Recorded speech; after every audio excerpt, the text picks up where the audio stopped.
Bismillahirrahmanirrahim. Assalamualaikum warahmatullahi wabarakatuh. Alhamdulillahirabbil alamin. Asyhadu an la ilaha illallah wa asyhadu anna Muhammadur Rasulullah. Allahumma shalli ala Muhammad wa ala ali Muhammad. Alhamdulillah, pada hari ini kita kembali akan belajar kimia. Insya Allah untuk pertemuan kita kali ini kita akan membahas tentang simbol zat kimia. Nah, ini adalah beberapa contoh dari simbol zat kimia yang ada dalam kehidupan kita sehari-hari.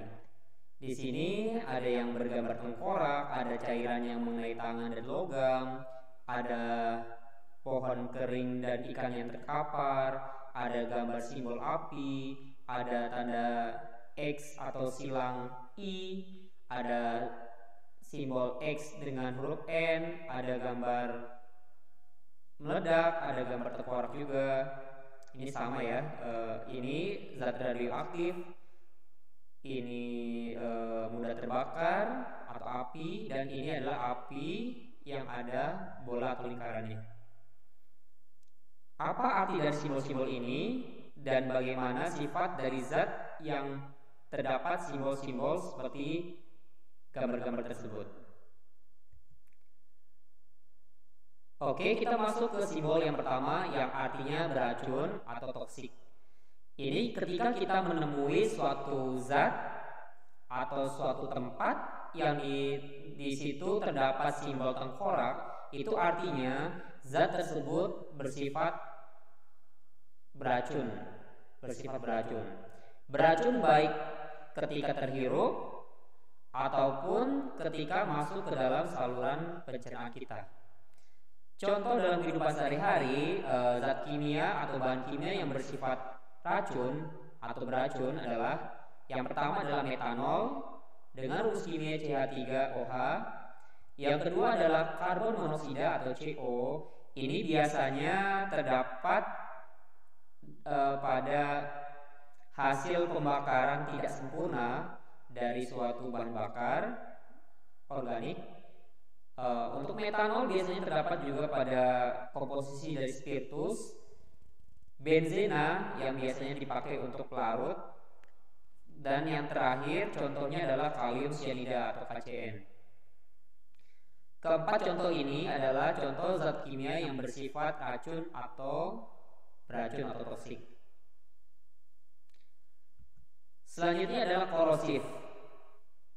Ini ketika kita mendapati zat yang mengandung simbol cairan yang mengenai suatu tangan atau cairan yang mengenai suatu logam yang terkikis, itu artinya zat tersebut bersifat korosif. Ini misalnya contoh ketika asam kuat, biasanya contohnya misalnya asam sulfat, ketika asam sulfat pekat mengenai suatu bunga, itu bunga tersebut akan layu dan akan berubah warna, menghitam, kecoklatan dan menghitam. Itu artinya bunga tersebut sudah terkena sifat asam kuat yang bersifat korosif, sehingga teroksidasi dan akhirnya melepuh, akhirnya rusak. Contoh lain adalah asam klorida atau HCl. Ini salah satu asam yang kuat juga yang ada di lab biasanya, dan salah satu asam yang ada di dalam lambung kita. Makanya asam klorida disebut juga sebagai asam lambung. Yang kedua adalah asam sulfat, seperti yang dicontohkan pada animasi bunga mawar yang terkena asam sulfat, itu akan berubah warna menjadi kecoklatan dan menghitam. Artinya sudah ada bagian dari bunga ini yang teroksidasi menghasilkan karbon. Selanjutnya adalah natrium hidroksida atau NaOH.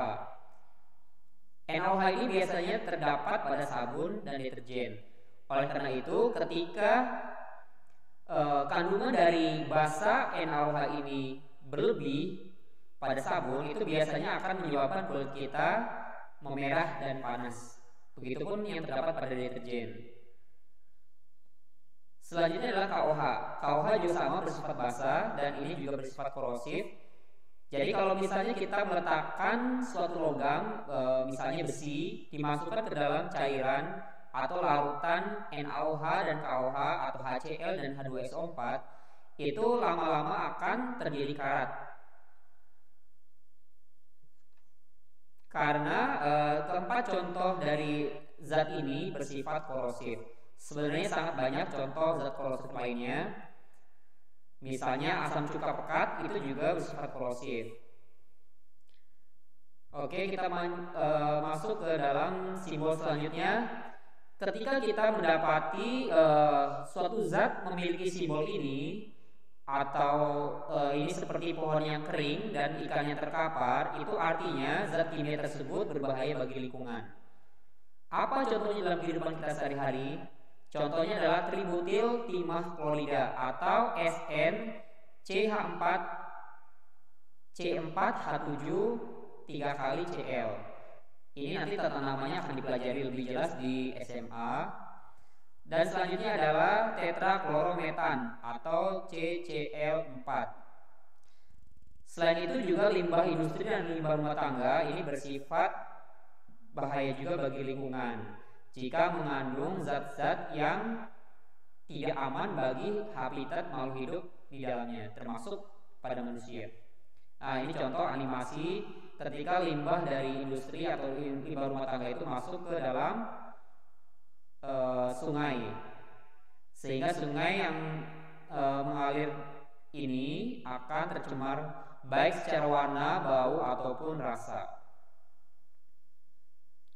Selanjutnya adalah ketika kita menemui suatu simbol zat berupa api, ini artinya zat tersebut mudah terbakar. Nah, zat yang mudah terbakar itu apa pemicunya?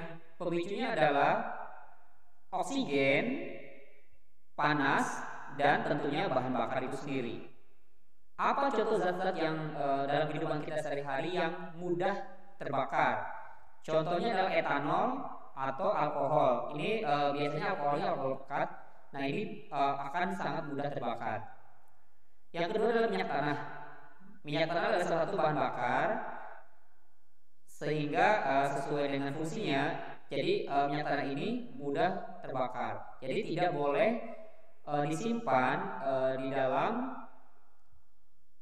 tempat-tempat yang mengandung ketiga ini, zat ini.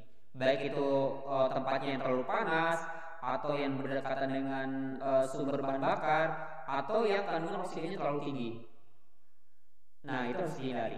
Begitupun dengan aseton C3H8O dan benzen C6H6. Ini juga zat-zat yang mudah terbakar.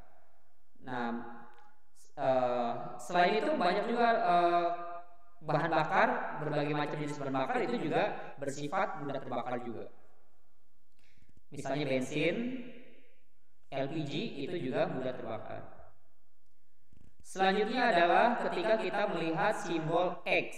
Ini X ada yang XI dan ada yang XN. XI artinya zat tersebut bersifat iritasi, mengiritasi. Sedangkan XN, X jika ada huruf N di bawahnya, huruf N kecil, itu artinya zat tersebut bersifat berbahaya. Contoh zat-zat yang bersifat iritasi atau mengiritasi adalah natrium hidroksida atau NaOH, amoniak atau NH3. Selain itu adalah benzil klorida atau C6H5Cl, itu juga bersifat mengiritasi. Selanjutnya adalah fenol atau C6H5OH. Sedangkan contoh dari zat yang bersifat berbahaya, contohnya adalah peridin.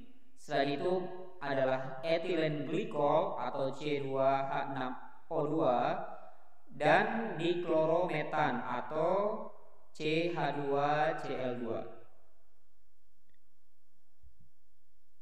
Selanjutnya adalah simbol dari zat yang mudah meledak. Nah, ketika kita melihat simbol seperti ini, artinya zat tersebut mudah meledak. Apa contohnya dalam kehidupan kita? Contohnya adalah amonium nitrat atau NH4,2NO3. Nah, hari ini sangat viral di dalam medsos, terjadi ledakan yang dahsyat yang terjadi di Lebanon. Karena konon katanya ledakan tersebut diakibatkan oleh senyawa amonium nitrat atau NH4 2 kali NO3.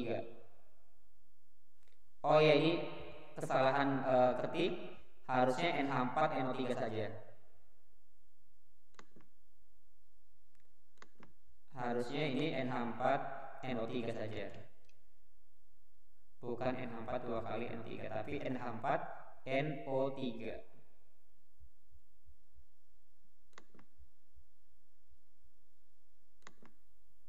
Selain itu adalah TNT atau trinitrotoluena. Ini juga bahan peledak yang cukup berbahaya. Selain itu adalah logam alkali dalam air. Jadi semua logam alkali, golongan dari logam alkali seperti litium, natrium, kalium, rubidium, cesium itu bersifat mudah meledak ketika bereaksi dengan air. Jadi ketika ada air, dimasukkan logam-logam tersebut, logam-logam alkali tersebut akan meledak, dan ledakannya akan sangat besar ketika jumlahnya semakin besar juga. Selanjutnya adalah ketika kita melihat suatu simbol seperti ini, artinya zat kimia tersebut bersifat meradiasi atau bersifat radioaktif. Nah, ini animasinya. Zat radioaktif ini ada yang bermanfaat, tapi ada juga yang berbahaya. Nah, contoh zat-zat radioaktif itu biasanya unsur yang bersifat radioaktif. Contohnya adalah kalium, yaitu kalium 40 atau K40 yang ada di dalam tubuh kita, itu bersifat radioaktif sebagiannya. Selain itu adalah uranium atau simbolnya U. Nah, Indonesia adalah salah satu dari penghasil uranium terbesar di dunia. Namun setahu Ustadz, ini belum banyak dioptimalkan dan belum banyak diolah seperti negara Jepang yang hampir semua kawasannya itu menggunakan nuklir untuk pembangkit listriknya. Kalau di Indonesia itu banyaknya baru menggunakan PLTA atau pembangkit listrik tenaga batubara sebagiannya. Selain itu polonium atau PO dan radium atau Ra. Nah, simbol selanjutnya adalah zat pengoksidasi atau oxidizing. Nah, ini seperti gambar api dan ada bola atau lingkaran di bawahnya. Contoh peristiwa oksidasi dalam kehidupan sehari-hari, misalnya ketika kita membuka kulit dari pisang, apa yang terjadi? Nah, benar. Lama-lama pisang yang terbuka kulitnya akan berubah warna menjadi kecoklatan. Itu artinya pisang tersebut sudah mengalami oksidasi. Begitupun ketika kita membuka kulit dari buah apel, buah pir, itu pun sama.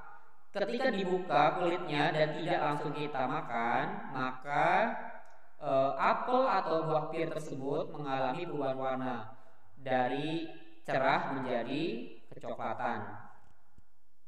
Contoh zat pengoksidasi dalam kehidupan sehari-hari contohnya adalah hidrogen peroksida atau H2O2. Selain itu adalah asam nitrat atau HNO3. Selain itu adalah asam sulfat atau H2SO4 dan kalium permanganat atau KMNO4. Selain itu baiklin itu mengandung senyawa hipoklorit, itu juga sama bersifat sebagai zat pengoksidasi juga.